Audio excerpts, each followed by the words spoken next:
আসসালামু আলাইকুম ওয়া রাহমাতুল্লাহি ওয়া বারাকাতুহু।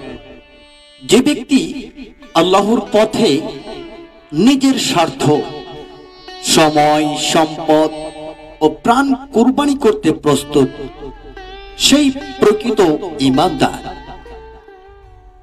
ঈমান শুধু মুখের কথা নয়, বরং তা প্রমাণিত হয় আত্মত্যাগের মাধ্যমে।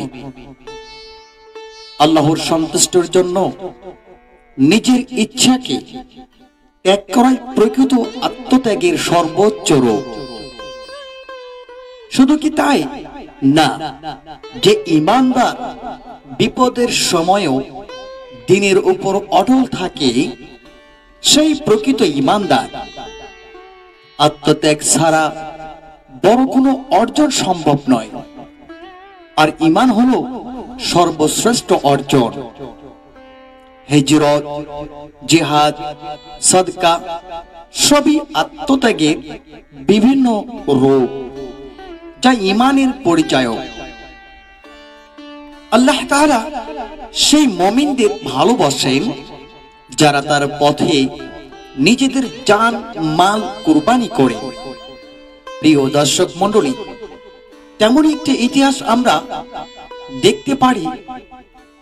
ইতিহাসের পাতায় হযরত ইব্রাহিম আলাইহিস সালাম ও ইসমাঈল আলাইহিস সালামের কুরবানির ইতিহাস।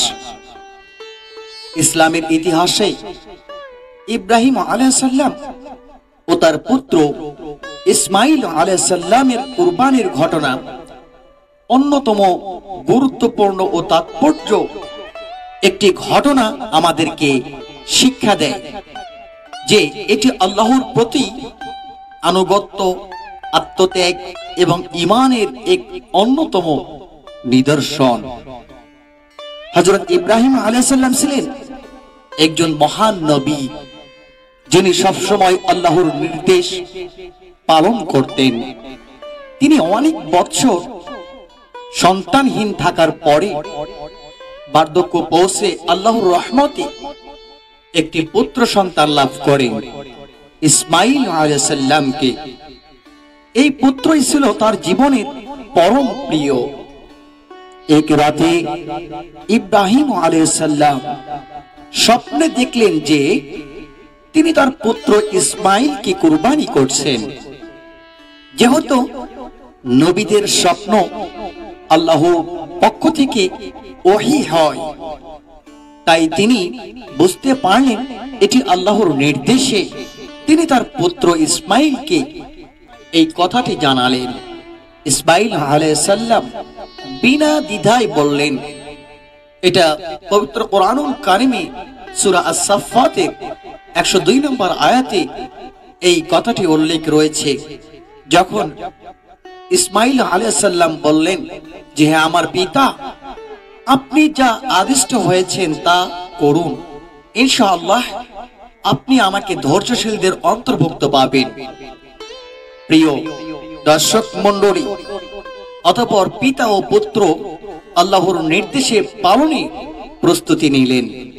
যখন ইব্রাহিম আলাইহিস সালাম হযরতে ইসমাঈল আলাইহিস সালামের গলায় ছুরি চালাতে উদ্যত হলেন, তখন আল্লাহ তাআলা তাদের এই আত্মত্যাগের পরীক্ষা উত্তীর্ণ ঘোষণা করে দিলেন এবং ইসমাঈল আলাইহিস সালামের পরিবর্তে জান্নাত থেকে একটি দুম্বা পাঠিয়ে দিলেন। আর আল্লাহ তাআলা এটাই সূরাতুল সাফফাতের 105 থেকে 106 নম্বর আয়াতের মধ্যে আল্লাহ সুন্দর করে বলে দিলেন, হে ইব্রাহিম, তুমি তো স্বপ্নকে সত্য পরিণত করলে। নিঃসন্দেহে আমি সৎকর্মশীলদের এইভাবেই পুরস্কৃত করে থাকি। সুপ্রিয় দর্শক মণ্ডলী, এই ঘটনাকে স্মরণ করে আমরা মুসলিম উম্মাহ প্রতি বছরে ঈদুল আজহা বা কুরবানির ঈদ পালন করে থাকি এবং আল্লাহর সন্তুষ্টির উদ্দেশ্যে পশু কুরবানি করে থাকি। প্রিয় দর্শক মণ্ডলী, এই ইতিহাস আমাদেরকে শিক্ষা দেয় যে আল্লাহর নির্দেশের প্রতি আনুগত্য ও আত্মত্যাগী প্রকৃত ঈমানদারের পরিচয়।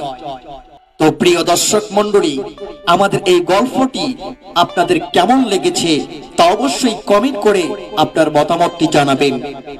আর এই ধরনের ভিডিও পেতে আমাদের চ্যানেলটি যারা এখনো সাবস্ক্রাইব করেননি, এক্ষুনি চ্যানেলটি সাবস্ক্রাইব করে নিন। ভালো থাকুন, সুস্থ থাকুন, দেখা হবে অন্য একটি ভিডিও নিয়ে। আসসালামু আলাইকুম ওয়া রাহমাতুল্লাহি ওয়া বারাকাতুহু।